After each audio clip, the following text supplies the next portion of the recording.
Disease does not appear suddenly. Every illness follows a sequence of events, from the moment the conditions for disease are created to its final outcome.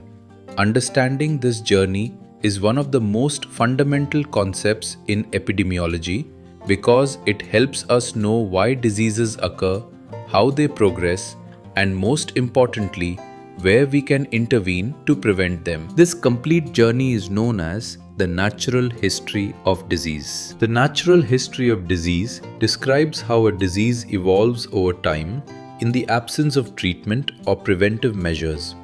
It begins long before a person becomes sick and continues until the disease ends in recovery, disability, or death. Every disease has its own unique natural history. Some diseases develop rapidly within days, while others take years or even decades before symptoms appear. By studying this progression, epidemiologists identify the best opportunities for prevention, early diagnosis, treatment, and rehabilitation. This concept is much broader than what physicians observe in hospitals. A doctor usually sees only one episode in the disease process, the stage when the patient seeks medical care. Epidemiologists, however, study the disease from its very beginning in the community, allowing them to understand the complete chain of events. Knowledge of the natural history of disease guides public health planning, helps evaluate disease control programs, predicts outcomes, supports epidemiological research, and forms the scientific basis for preventive medicine. To understand this journey, the natural history of disease is divided into two major phases, the pre-pathogenesis phase and the pathogenesis phase. The pre-pathogenesis phase is the period before the disease actually begins in humans. At this stage, the disease agent has not yet entered the human body. There are no symptoms, no tissue damage, and no illness. However, the conditions that favor disease development already exist in the environment. This phase is often described as man exposed to the risk of disease. Every individual is continuously in the pre-pathogenesis phase of several communicable and non-communicable diseases. The central concept during this phase is the epidemiological triad, consisting of the agent, the host, and the environment. The agent is the factor capable of producing disease. The host is the susceptible human being. The environment includes all external conditions that influence the interaction between the agent and the host. Disease develops only when these three components interact in a favorable manner. For example, dengue fever occurs when the dengue virus, the agent, comes into contact with a susceptible host through the mosquito vector, while favorable environmental conditions such as stagnant water support mosquito breeding. Similarly, contaminated drinking water creates favorable environmental conditions for cholera. Air pollution may predispose susceptible individuals to asthma, while overcrowding and poor ventilation facilitate the transmission of tuberculosis. During the pre-pathogenesis phase, the primary goal of public health is prevention. This includes eliminating or controlling the disease agent, improving environmental sanitation, promoting healthy lifestyles, strengthening immunity through immunization, and reducing exposure to risk factors before disease begins. If preventive measures are successful at this stage, the disease process never starts. However, if the agent successfully enters a susceptible host, the disease progresses into the next stage, the pathogenesis phase. The pathogenesis phase begins when the disease agent enters the human host. From this point onward, biological changes start occurring inside the body.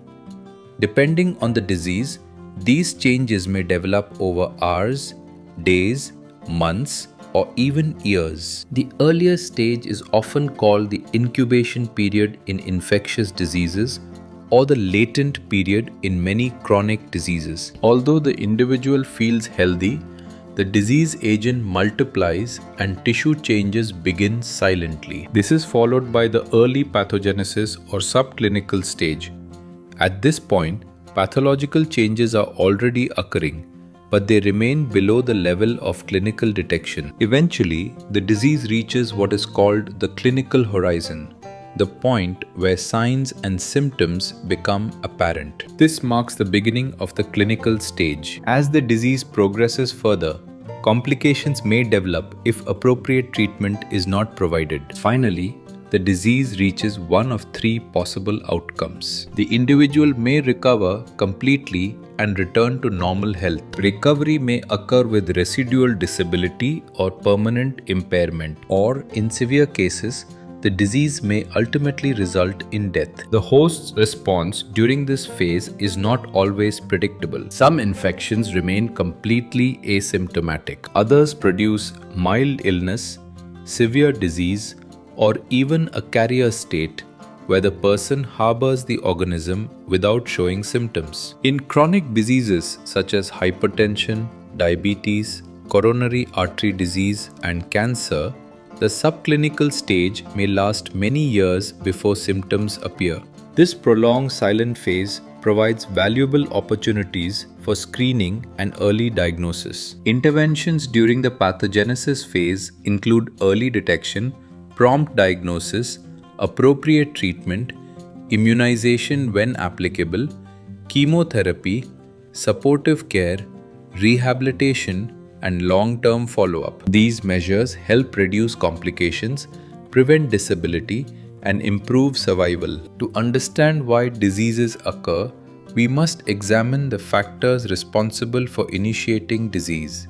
These are known as agent factors. A disease agent is any living or non-living substance or even a force whose presence, absence, excess, or deficiency may initiate or perpetuate a disease process. Disease agents are classified into several categories. The first group includes biological agents such as viruses, bacteria, fungi, protozoa, rickettsia, and helminths. These living organisms possess important properties. Infectivity refers to their ability to enter and multiply within a host. Pathogenicity is their ability to produce clinical disease. Virulence represents the severity of disease they produce and is commonly measured using the case fatality rate. The second group consists of nutrient agents. Deficiency or excess of nutrients such as proteins, carbohydrates, fats, vitamins, minerals, and water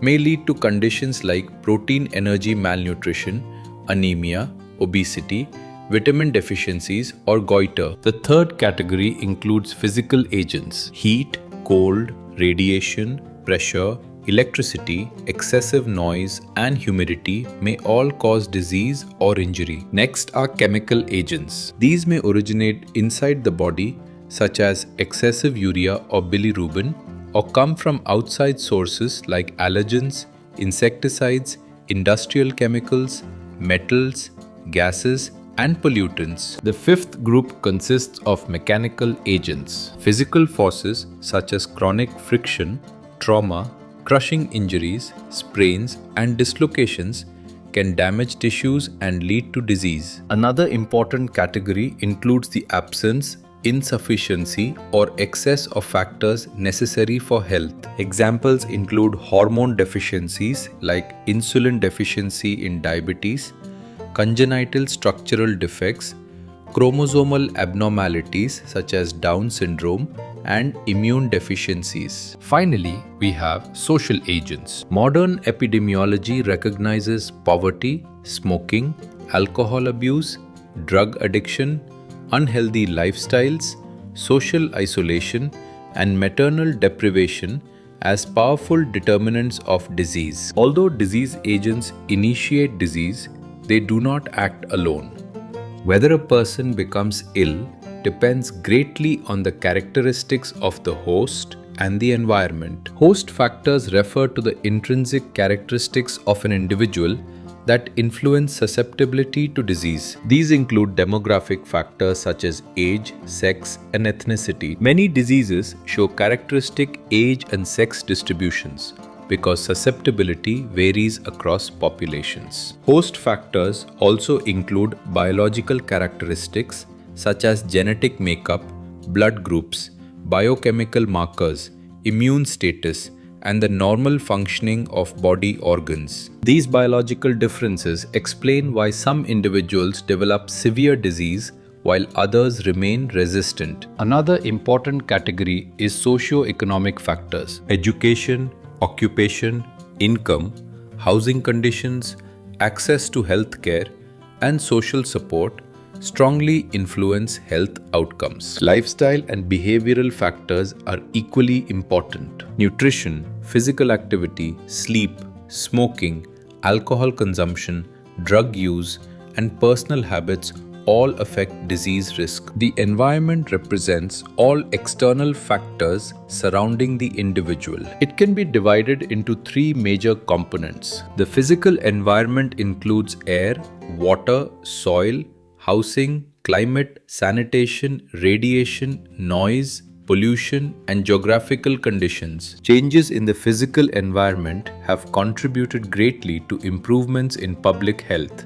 But modern environmental hazards such as air pollution, industrial waste, and radiation exposure have also created new health challenges. The biological environment includes microorganisms, insects, animals, plants, and even humans themselves. Many organisms serve as pathogens, reservoirs, vectors, or intermediate hosts involved in disease transmission. Finally, the psychosocial environment includes social, cultural, economic, political, and psychological influences. Education, customs, beliefs, family structure, occupation, social relationships, stress, poverty, urbanization, unemployment, and community organization all affect health. Persistent psychosocial stress contributes to conditions such as hypertension,